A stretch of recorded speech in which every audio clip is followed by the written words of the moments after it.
سبحانك لا علم لنا الا ما علمتنا انك انت العليم الحكيم. طالبانو د عمر رضی الله عنه بل هغه دا و چې ابو عبیده ابن جراح په شام کې والی و. نو ابو عبیده ابن جراح خط راولیږه عمر رضی الله عنه ته چې ته یو ورځ شام ته راسه.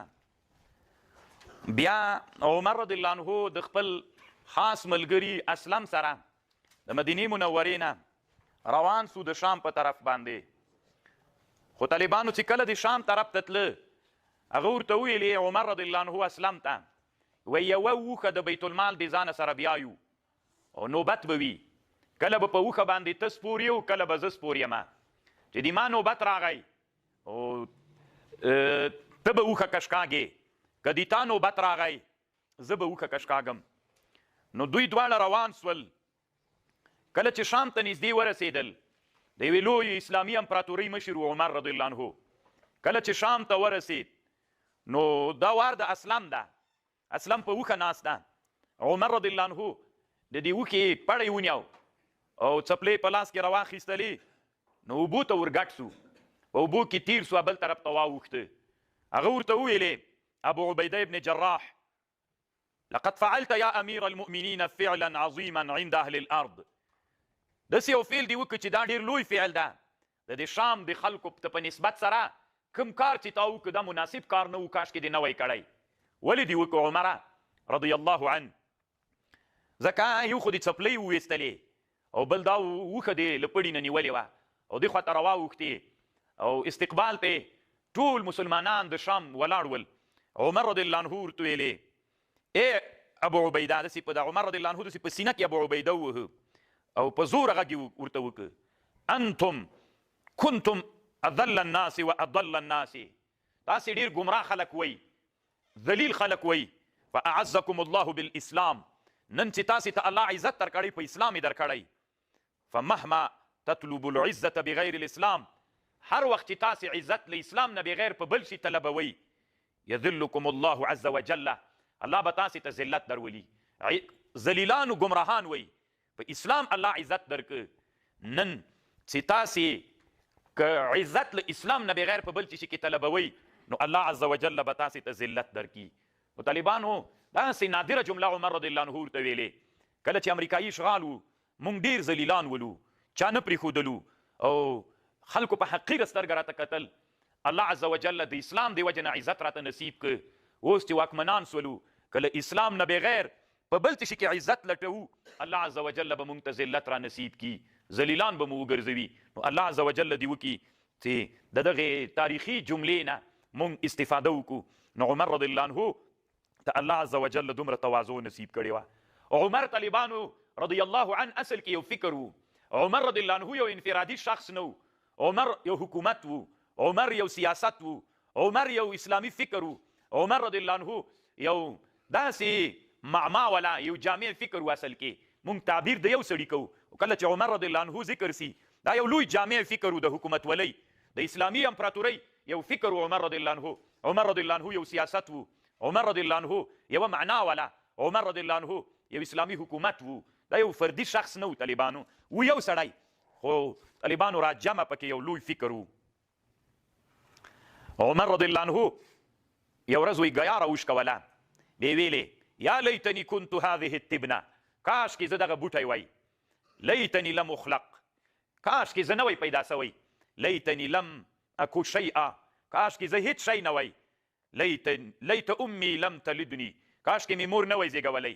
لیتنی کنت ننسیا منسیا، کاش کې ویر وای بیخي یادېدلی نه. څومره ښه جمله ده طالبانو. ته کله کله انسان ځان سره فکر وکړي بیا چې تا ته زعامت د اسلامي امت هغه سوي وي څومره پوښتنه به دې تا نه کېږي. پرون څه و طالبانو چې مدرسې نه وتلم یو سپین ږیری دلته ولاړو، ما ته ویلي وي د زړه هغه لرمه ولونه مې بند دي که څنګه ده، وي په چا خط راکړه چې پیسې یې راکړي. نو مالک اول خو ځکه مالک خوش که ورته کړه زه سبق نه خلاصوی یم. نو ما ورته ویلي دا د ما کار نه ده، نو زه به چا ته خط ورکړم چې باندې وتلم ښځه ورته ولاړه وه. نو هغې پلاستیکونه راټولول له یې خوا نه راغله، دا یو سره یو جیس وایي جواب یې راکړ. سخت مې زړه درد وکړ طالبانو، ټوله شپه خوب نه راتله. نو ما خو تر اوسه څه نه کېدل. ولې زعامت او مشري طالبانو د مونږ سخت مسؤلیت ده. څه فکر کوي چې ورځ د قیامت به د زعامت نه د دې پوښتنه نه کېږي چې زړه ښځه له یې خوا نه را روانه سوه پلاستیکونه یې ټولول دې خوا نه چې دی ورغی وایي جواب یې راکړ ما دومره زړه کې درد راغی زه سبق نه خلاصو یم داسې نو ما ورته ویلې دا خو ما کار نه ده که نه وی خیر د په چا باندې خط راکړه سپین ږیری بوډا سړی نو عمر رضی الله عنه دغسې حالت کې ویلې یا لیتني كنت هذه التبنه کاش کې زه دغه ګیا وای پوښتنه خو به نه ورانه که نه یا لیتني لم اکو شیئا کاش کې زه هیڅ شی نه وای لیت امي لم تلدني کاش کې مې زه مور نه وای زیږولی لیتني كنت ننسیا منسیا کاش کې زه بیخي د خلکو نه ویر وای نن چې والي سولې ولسوال سولې د ټول زعامت مشري در لغاړې سوله ته څه فکر کوي چې دا یو سره خو زه مخ کېږم د ورځې به د افغانستان کې داسې څومره پیښې کېږي نو خپله به دا جمله ووایې چې لا یا لیتني لم اکو شیئا کاش کې زه هیڅ شی نه وای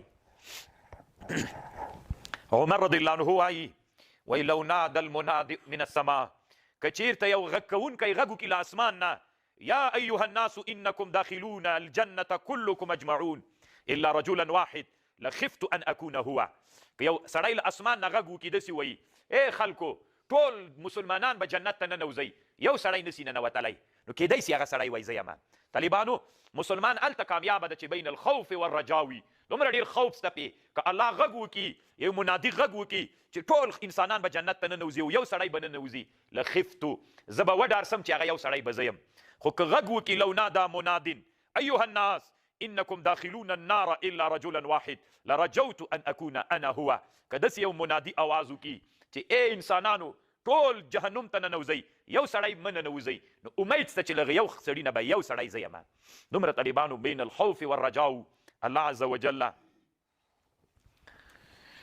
عمر رضی الله عنه یو ورځ خپل عامل ته وایي عروه د ده یو عامل و ازرعات ورته وایي یو جای ده نو دا فکر کوم اوس د فلسطین په حدودو کې راځي یا د اسرائیلو د پخواني شام برخه ده دی وایي موږ ته عمر رضی الله عنه راغی نو کمیس یې اغوستلی و نو دا کمیس هم طالبانو داسې ډبل غوندې کمیس و پخوا خو دا نسج چې کېده ماشینونه نه ول نو نسج به داسې ډبل کمیسونه به و نو وایي ما ته یې کمیس راکړ چونکې سفر ته راغلی وي ما ته دا کمیس وګنډه او داسې راته ویلې ورقعه دا څو جایونه د کمیس سوري دي نو دا پیوند کا وی زه راغللم فغسلته ورقعته ومې مینځه دا کمیس او د کمیس کوم جایونه چې شکېدلي ول هغه مې پیوند کړل له همدغه کمیس سره مې ده ته بل کمیس جوړ کړ دی پوه نه و همغسې تیار خو کمیس ما سره و بل کمیس مې ورته جوړ کړ دواړه مې واروړل خو هغه رخت قبطی رخت و ډېر ښه نازک رخت و چې ور مې وړ ما ورته ویلې دا د کمیس ته دا مې نوی درته جوړ کړی ده نو هغه نری کمیس چې وکړه ډېر خوند یې ورکړ